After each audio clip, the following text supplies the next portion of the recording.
몇 강인가요? 90강 되겠습니다. 90번째 강독 448쪽입니다.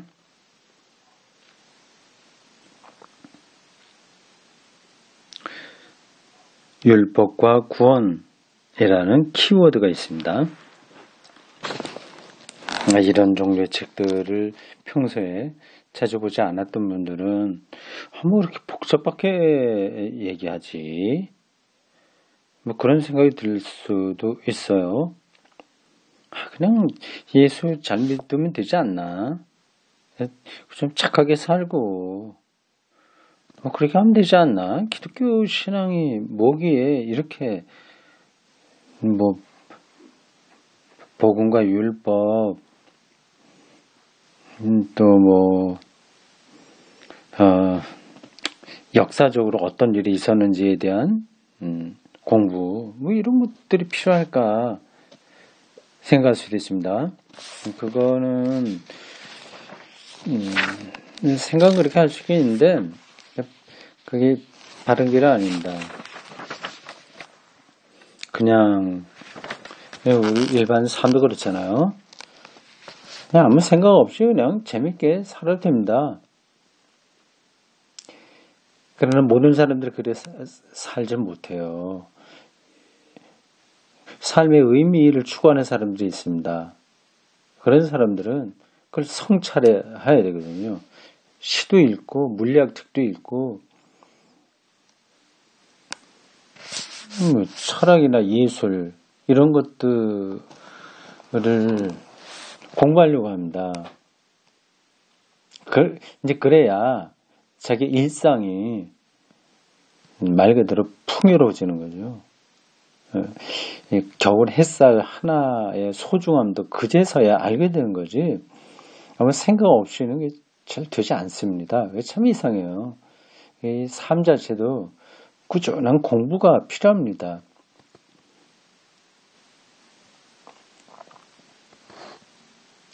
자, 그런 점에서 우리 기독교 신앙에서 공부는 삶을 의미 있게 살기 위해서 공부가 필요하듯이 이게 필요한 겁니다. 이런 책 공부가 필요합니다. 율법과 구원이에요. 가톨릭 신학은 다른 분야에서 마찬가지로 여기서도 전통적 주장을 강조하면서 전통적 주장은 율법이에요. 종교개혁자들의 공격에 응수한다. 응수할 수 있습니다. 뭐 여러 가지 점에서 그렇죠. 도대체 하나님 믿는다고 해서 잘 믿는다고 해서 어떻게 행동하는 것 같이 할 수 있겠냐? 보통 사람들에게 가능하냐? 이렇게 믿는다고 하는 그 증거가 확실하냐?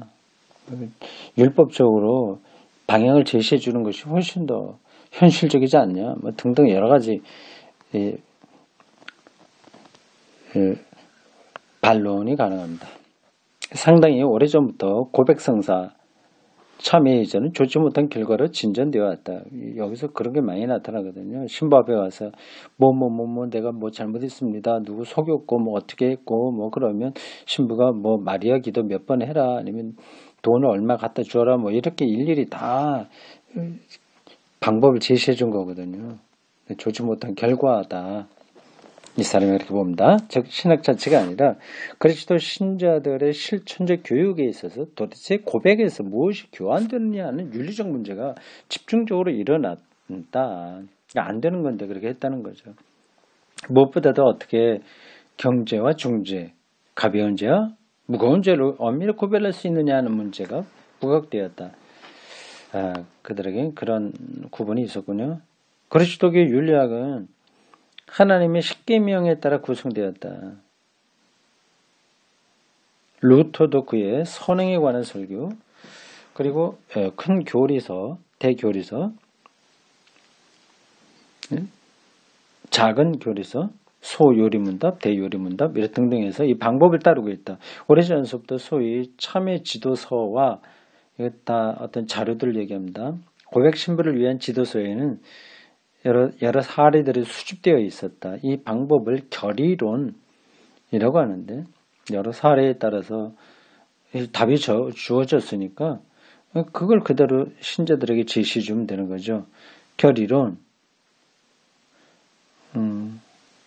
카주이스틱이라고 하는데 사례, 카수수라는 말에서 유래된다는 말이다. 이런 방법으로 일반 신자들에게는 적당한 결단을 내리는 데 도움을 주고 고백 신부에게는 판단과 충고를 위한 기준을 제공하고자 했던 것이다. 실용적으로 도움이 됐을 겁니다.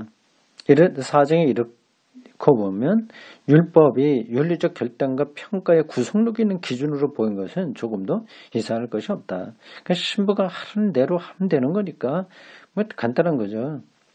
율법을 공격하는 사람은 불순한 동기에서 하나님의 명백한 뜻을 회피하고자 한다는 혐의를 받게 마련이었다. 그렇게 가톨릭 쪽에서는 개혁주의자들을 비판한 거죠. 그래서 트렌트 공의회 1545년에서 1563년 트렌트 공의회 교부들은 하나님의 윤리법을 그리고 그리스도교 신자 생활에 그 법이 중대한 의미를 갖는다는 점을 열렬히 변호했다. 이게 이제 오히려 보수화된 공의회입니다. 종교개혁에 큰 저항을 받아서 자기들을 체제를 더 보호하려는 그런 관점에서 열린 회의였죠. 그들은 종교개혁자들의 본래 의도와 반격의 방향을 잘못 이해했으며 누구보다도 루터에 대하여 다음과 같은 반박문을 만들었다. 재밌네요. 이 반박문 칭의에 대한 교령 18, 21조네요. 이런 거 참 보면 재밌겠습니다. 그 당시 가톨릭 교회가 이 트렌트 공의회에서 루터의 칭의론을 어떻게 비판했는지를 알 수 있습니다. 인용한 부분입니다. 그대로 읽겠습니다. 은총 상태에 있는 의화된 사람이라도 의인되었다고 하는 겁니다. 칭의예요. 우리말로만 읽으니까 딱 와닿지가 않네요. 다시요. 은총 상태에 있는 의화된 사람이라도 변화된 사람이라고 하더라도 하나님의 계명을 준수하면 불가능하다고 말하는 자는 파문을 받으리라.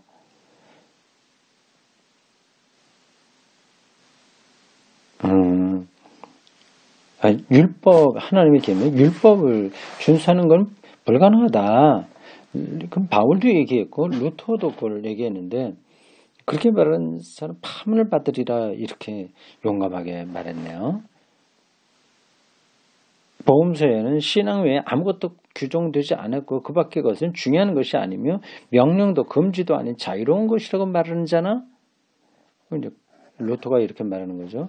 십계명도 그리스도교 신자에게는 아무 관계가 없는 것이라고 말하는 자는 파문을 받으리라. 루터가 십계명이 관계없다고 말하는지는 제가 잘 모르겠습니다.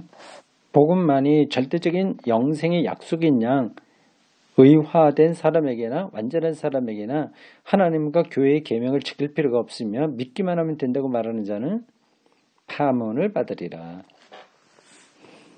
예수 그리스도는 사람들의 신뢰하는 속량자로서 하나님이 사람에게 보내신 분이되 사람들의 순종을 요구하는 율법 제장주로서 보내신 분이 아니라고 말하는 자는 파문을 받으리라. 이렇게까지 말했군요. 예수를 율법 제정자로 보는 분이 아니라고 말하는 자. 바울도 그런 관점으로 얘기했겠죠. 했죠. 근데 정확한 구절이 내가 떠오르지 않습니다. 루터는 당연히 이렇게 얘기했고요. 저도 그렇게 생각합니다. 탕자나 세례 이런 사람들에게 예수가 율법을 제시한 거 아니거든요. 그냥 하나님 나라가 가까웠다. 하나님이 당신들의 삶에 현존한다. 그걸 받아들여라. 그거만 하신 거죠. 이렇게 트렌트 공의회에서 나온 이 조문이 종교개혁자들의 생각을 오해한 거다라고 이 저자가 쓰고 있습니다. 그래서 가톨릭 윤리신학은 법 개념을 그야말로 중심으로 삼아 교묘한 결의론을 펴나갔다. 이러니까 이러한 경우가 그대로 적용된다. 이 결의론으로 보여요. 자세히 관찰해 보면 이 결의론은 일종의 사목적인 동정심에서 나왔다. 그렇죠. 하나하나 약하니까 이런 방식으로라도 도와주려고 하는 거죠. 일반인들은 물론 모든 고백 신부들도 신학자들이 내놓은 복잡한 분류와 한계 등을 알아들을 수가 없었으므로 일상생활에서 피부로 느낄 수 있는 사례를 들어가면서 하나님의 요구를 밝혀주고 거기에 알맞는 행동을 설명해 주고자 했던 것이다. 목회적 필요성에서는 이해가 되죠. 그러나 이 결의론은 이미 언급한 그리스도교적 행동의 법제화를 강화했다. 이 기독교인의 행동을 법으로 다 강제하려고 했던 겁니다. 이런 것들이 한국 개신교에 사실은 많이 들어 있습니다. 왜냐하면 결의론은 하나님의 뜻이 명확한 행동 지침으로 표시되어 있음을 전제로 하기 때문이다. 그리하여 결의론과 밀접하게 연결되어 소위 윤리신학 체계가 생겨났다. 이것은 점점 복잡해지는 사례들을 감안하여 법을 올바르게 해석하려는 방법론에 지나지 않는다. 그 본질에 천착하는 게 아니라 방법론에 떨어지는 거죠. 방법론도 실용적으로 필요할 때가 있긴 있습니다. 여기서 목회적인 배려는 다시 무엇이 아직도 허용되는가를 방법론적으로 추구하게 되고 그것은 또다시 타락이라는 비난을 면치 못하게 된다. 그러면 또 윤리적 노발심에서 이러한 타락을 막기 위하여 되도록 엄격한 율법 해설을 가하게 되고 그래서 또다시 비인간적 엄격주의라는 비난을 면치 못하게 된다.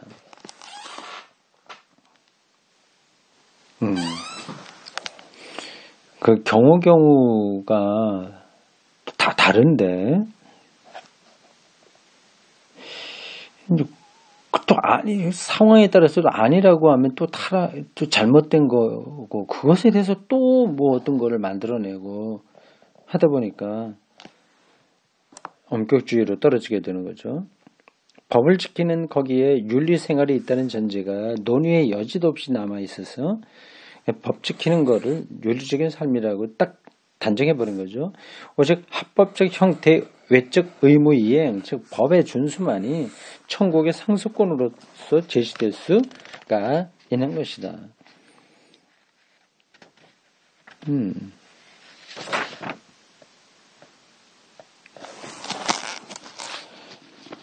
자, 율법주의의 문제점을 짚은 겁니다. 다음 키워드, 율법 없는 구원. 이건 또 하나의 극단이죠. 무율법주의죠. 바울도 그렇고 루터도 그렇고 율법 폐기론자는 아닙니다. 율법의 본질을 바로 찾아가야 된다는 얘기죠. 율법은 필요악입니다. 그 있을수록 인간이 하나님의 은총을 거부하게 됩니다.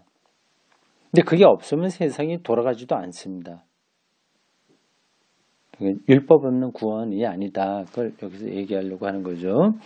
오늘날 가톨릭 신자들도 어떤 근거 이전의 내심의 느낌으로 이런 법적 윤리를 거부하고 있다.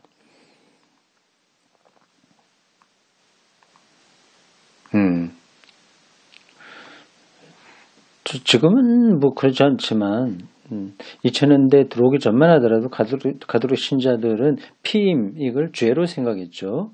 교황이 피임하지 말라 이렇게 칙령을 내리면 이게 법이 되는 겁니다. 그래서 그렇게 해야만 구원받는다고 생각하는 거죠.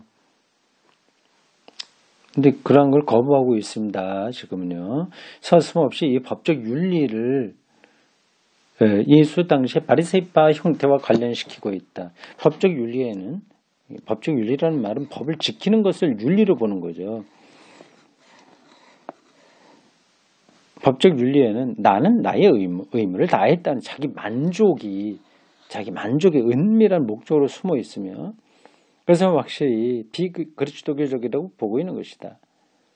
그리스도교 윤리를 자처하는 이 법적 윤리에 대한 오늘의 그리스도인들의 이 같은 느낌은 정당하다. 그렇죠. 난 뭐뭐 했으니까 이젠 뭐 잘한 거야. 요 정도까지만 하면 되지. 그 기준에 들은 것으로 만족하는 거죠. 그리스도 신자는 아무리 훌륭한 사회 안에서의 아니라고 하더라도 민주적으로 된 사회 안에서라도 이런 느낌을 가지게 된다. 좀 선진국 뭐 이런 나라에서도 그리스도 신자들은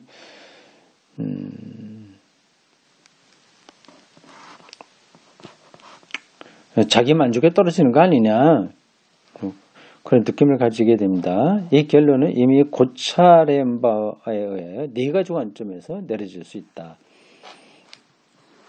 네 가지가 어떤 건가 볼까요? 우선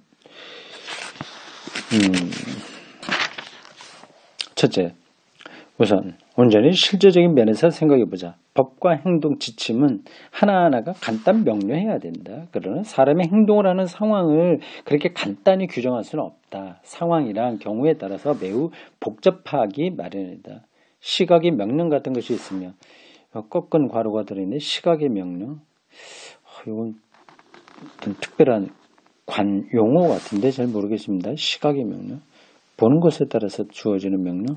그렇습니다. 그것을 율법으로 정리할 수는 없는 노릇이다. 그래서 결의론의 역사가 입증해주고 있다. 이럴 땐 이렇고 저럴 땐 저렇고 그런 걸로 다 되는 게 아닌 거죠. 한없이 다양한 상황들에 올바르게 대처하고자 충실히 노력하는 중에 결의론은 마침내 해답해야 할 무수한 사례에 억눌려 질식되고 말았다. 이런 경우 저런 경우 계속해서 그런 것만 만들어 가다 보니 질식되는 거죠. 하나님을 진실로 사랑하냐 하는 것이면 다 해결될 수 있을 텐데도 그렇습니다. 법이 명령하는 것만 행하면 넉넉하다고 생각하는 사람은 아직 신앙의 수준에 도달하지 못한 사람이다. 왜냐하면 그는 하나님이 바로 일회적인 상황을 통해서 자기에게 말씀하실 수도 있다는 것을 고려하지 않기 때문이다. 이게 일회적인 상황을 통해서 좀 표현이 정확하게 들어오지 않네요. 시각의 명령에 따르고자 하는 사람은 시각의 명령 이건 좀 연구를 해봐야 되겠네요. 독일어의 관용어 같습니다. 시각의 명령에 따르고자 하는 노력은 사람은 법에서 충분한 도움을 받지는 못한다는 것이다. 그러나 동료 인간에게 사심없이 대할 의무를 지워주는 사랑의 계명의 진위와 철저성을 알고 있다. 그리고 신앙을 통해서 그 계명을 지킬 능력을 받고 있다. 그러나 그는 사랑의 계명이 구체적인 상황에서 지금 여기서 무엇을 요구하는지를 스스로 알아내야 한다. 자기가 그걸 이제 해야 되는 거죠. 여기서 법만으로는 마치 성서를 일별하기만 하는 것과 마찬가지로 별로 가르침을 얻지 못한다. 그렇죠. 실정법도 마찬가지입니다. 그거로 인간의 모든 행동을 완벽하게 규정해낼 수가 없습니다. 오히려 오해될 경우도 많고요. 따라서 그리스도 신자는 자기 만족에 빠지지 말고 동료 인간과 하나님께 빚을 지고 있음을 늘 고려하고 있어야 한다. 예.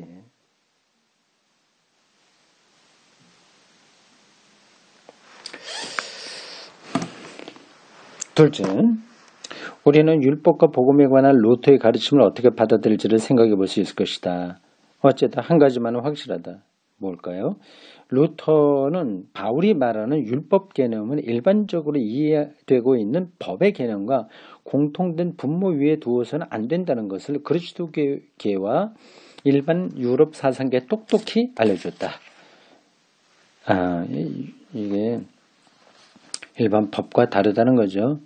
그래서 이 루터에게는 일반 세상의 질서와 하나님의 질서는 다른 겁니다. 두 왕국의 질서가 따로 있어요. 뭐 그건 설명하려면 깁니다. 네, 저는 동의가 됩니다. 이것은 로마서나 갈라디아서를 읽는 누구에게나 눈에 띌 것이다. 바울이 신앙생활과 대립시키고 있는 율법이나 그리스도의 법 혹은 성령의 법은 전통적 윤리학이 말하는 법계는과는 아무 상관도 없다. 로마서나 갈라디아서를 신약성서에서 제거하자는 것이 아닌 이상 법 개념을 분별 없이 사용하는 것은 좀 지양되어야 한다. 철학적 윤리학이나 법학에서 발전되고 있는 법 개념을 성서적 율법 개념과 빈틈없이 연결시킬 수는 없다. 그렇죠. 다른 거죠.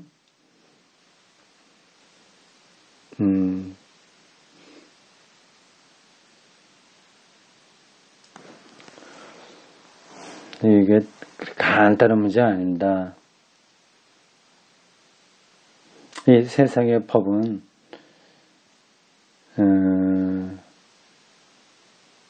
정의를 실현해야 되니까 용서해 줄 수는 없는 거예요. 용서가 들어가지 않습니다. 그러나 교회의 법은 정의보다도 사랑에 근거하기 때문에 용서도 가능합니다. 그냥 거칠게 표현해서 그런 거예요. 조금 차이가 그렇습니다. 외양으로야 어떻든지 간에 하나님이 그리스도 신자에게 요구하시는 행동을 전부 법 형식으로는 말할 수 없다.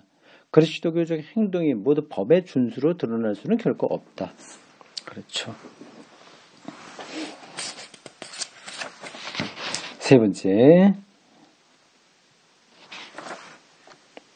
이 점은 바울의 배경을 이루고 있는 구약 성서의 율법 개념을 알아보면 또 수긍이 간다. 이스라엘이 율법을 가지고 기뻐한 이유는 율법을 추상적인 죽은 글자로 보지 않고 하나님이 자기 백성에게 직접 하시는 말씀으로 받아들였기 때문이다. 하나님은 자기 백성을 역사를 통해서 율법으로 인도하셨다. 마틴 부버가 그 유명한 구약 성서 번역판에서 율법이라고는 말을 피하고 히브리 말 토라를 훈계라고 번역한 데는 그만한 이유가 있다. 이스라엘에게 통용되던 율법은 변했지만 유일한 하나님의 법은 남아있다는 사실도 이렇게 해서 해석이 가능하다. 이렇게 볼 때 철학적 윤리적 법 개념은 그리스도교적 행동을 취급하는 데 손을 댈 길이 없다는 결론이 나옵니다.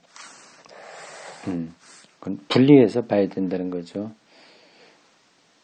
넷째, 성서에 하나님의 법으로 제시된 것은 그 대부분의 내용이 주변 민족들의 입법이나 윤리관에서 취해진 것임이 입증될 수 있다. 다른 문명권과의 관계에서 받아들인 것들이 있는 거죠. 부분적으로는 이스라엘의 특수 사정에 맞추어서 훌륭하게 변경되었다. 따라서 하나님이 성서 저자 중에 어떤 사람에게 하나님이 요구하시는 바를 율법 형식으로 기록하도록 하시어 이 율법이 만대에 이르기까지 그리스도교적 행동을 구속하는 기준이 되었다는 생각은 결정적으로 불가능하게 된 것이다. 그건 역사 경우에 따라서 주변과의 관계 속에서 받아들인 것이니 그것이 계속 지금까지 그대로 절대적인 것으로 유지될 수 없다고 하는 거죠.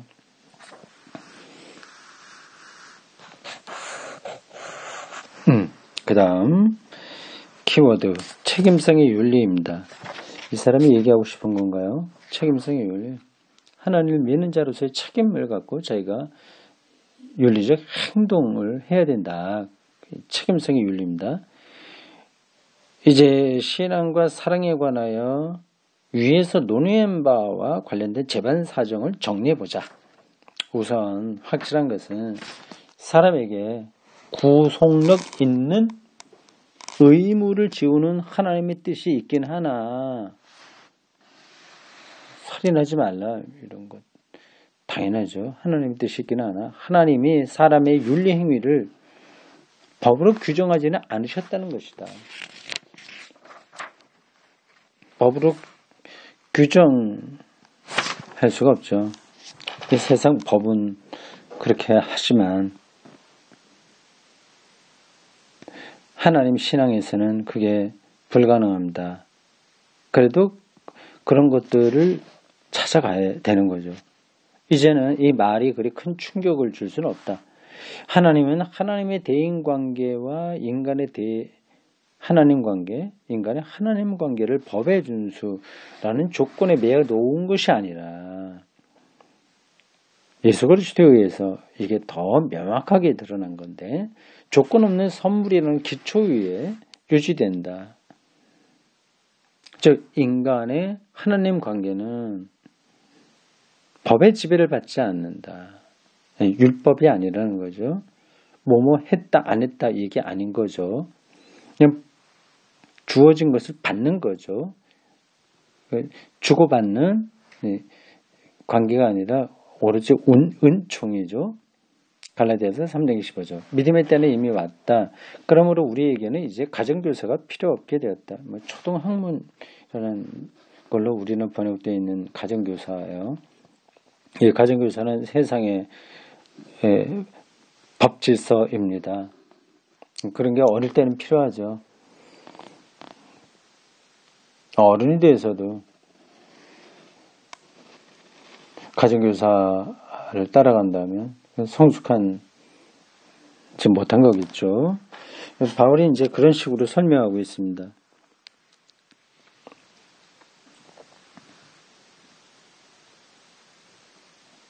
인간과 인간의 관계에도 하나님이 직접 제정하신 법 아래에 있는 것이 아니다. 오히려 하나님이 받아들이신 사람은 만민에게 베푸시는 하나님의 조건 없는 사랑의 요구, 조건 없는 사랑의 요구에 응하도록 되어 있다. 그리고 이 사랑의 기준에 의하여 이웃을 바라봐야 되면 이웃에게 참으로 도움이 되는 것이 무엇인지 그들을 어떻게 대해야 할지를 찾아가야 한다. 이와 같은 사람은 하나님 사랑에 대한 믿음과 동료 인간의 개인적, 사회적 현실에 대한 배려를 조화시킴으로써 혹은 달리 표현하자면 이웃의 요구와 시각의 명령을 신앙 안에서 시각의 명령이라는 말이 또 나오네. 그 말 자체를 본다면 뭘 바라보는 관점이잖아요. 그 시각에 따라서 주어지는 명령이 있다는 거가 보죠. 그 양심의 명령이라고도 할 수 있을까요?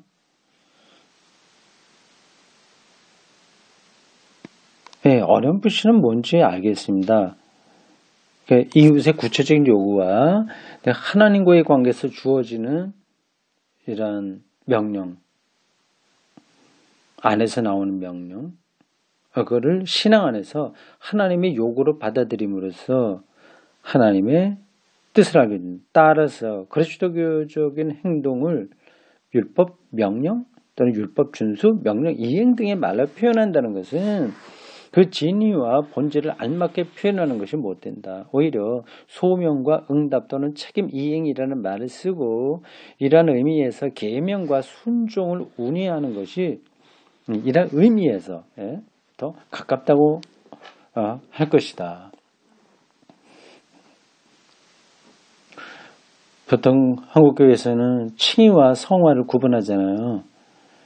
칭의는 됐다 이걸로 믿음으로 의롭다함을 받았다 됐다 이제 성화 이제 실제로 삶이 변화되어야 된다. 여기에는 우리의 노력이 필요하다. 그렇게 말하지 않습니까? 그거는 오히려 가톨릭 신앙의 윤리관에 가까운 겁니다. 바울과 지금까지 우리가 쭉 살펴본 대로 그리고 가톨릭 신학에서도 이런 것에 대한 반성이 지금 많이 나오고 있는데요.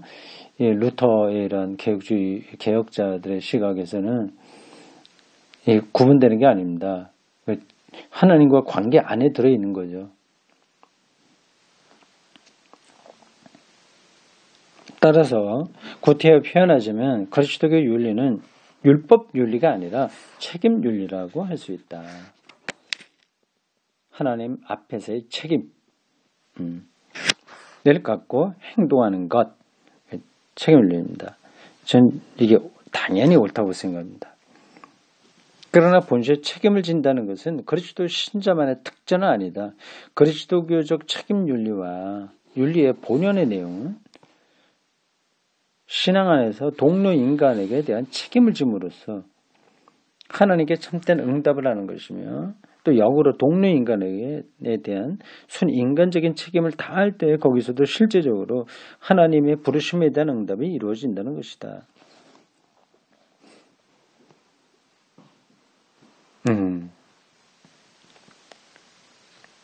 이 두 가지의 상호 관련성이 신앙의 본질과 필연적 귀결임을 본질의 필연적 귀결임을 상징적으로 표현하여 바울은 그리스도교 신자의 윤리 행위란 갈라디아서 5장 22절 성령의 열매라고 말했다. 여기선 열매가 중요한 게 아니라 성령이 중요한 겁니다. 열매는 명령으로 자라는 것이 아니라 성령이죠. 나무의 내적인 힘에 의해서 스스로 자란다. 그리고 그것은 인간에게 봉사한다. 예. 재밌죠. 이런 강의들을 한국 기독교인들이 좀 들어야 되지 않겠습니까? 뭔가 좀 알고 믿어야 되는데, 뭔가 알고 신앙생활을 해야 되는데 그게 없단 말이에요. 그냥 알고 싶다는 욕구도 없는 것 같습니다.